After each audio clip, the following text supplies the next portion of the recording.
Hi guys! For today's video, i-share ko sa inyo kung paano ba magpa-authenticate dito sa Taiwan. Kailangan nyo nga lang po pala pumunta sa Bureau of Consular Affairs. Walking distance naman po kung matyaga kayo maglakad from Taipei Main Station. 19 minutes lang po yung lakad nyong gagawin. So guys, magkaiba yung MOFA at BOCA. Lahat ng authentication po ay sa BOCA nangyayari. Bago kayo pumunta dito, dapat notarize na yung documents nyo if galing siya sa Pilipinas or kahit saang bansa po. So ito po yung address ng Bureau of Consular Affairs. Ayan po. And then, search nyo na lang siya sa Google. Makikita nyo na kung paano kayo pumunta dyan. Pagkapasok nyo ng building, ayan yung makikita nyo. And then, akit na lang kayo dun sa second floor. So, need naman nga po pala appointment dito. Kaya walk-in lang kayo. Mas maganda kung maaga kayo para maaga din kayo matapos. So, kailangan nyo kumuha dito ng form. Ayan pong yellow. Fill up nyo lang naman po yung mga basic information nyo. And then, keep in mind po na bago kayo kumuha ng number, kailangan naka-fill up na kayo ng form na yan and then napapotocopy nyo na yung mga documents. 1 copy lang po ang kinakailangan nila dito and then yung ID nyo po kailangan back and forth. So guys, madali nga lang pala mag-fill up ng form.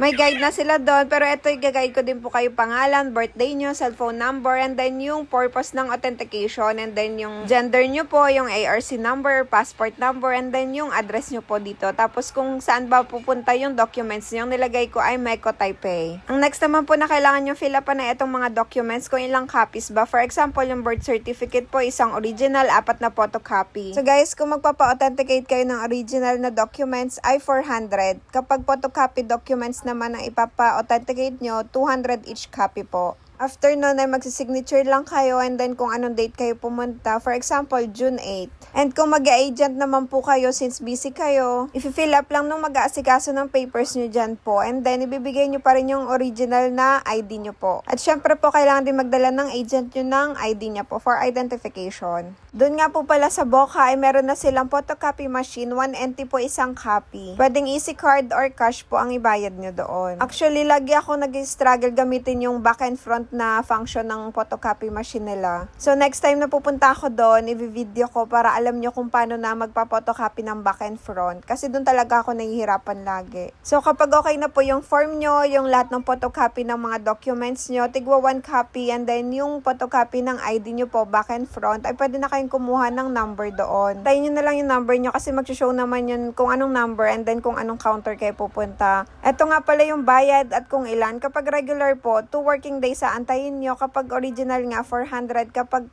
photocopy naman yung ipapa-authenticate nyo ay 200 lang. Kapag expedite naman po, 1 working day lang aantayin nyo. Pero yung original nun ay 600 and then yung photocopy ay 300 naman po. So guys, ito nga pala yung resibo kapag nagbayad na kayo. Pwede nga po palang credit card doon, Visa card, or cash po ang ibayad nyo. Tapos sasabihan kayo kung kailan kayo pwedeng bumalik at kunin yung documents nyo and dadalhin nyo lang yung resibo ng payment nyo po. So guys, sana nakatulong yung video ko na to and please don't forget to like and follow. Thank you for watching. Bye-bye!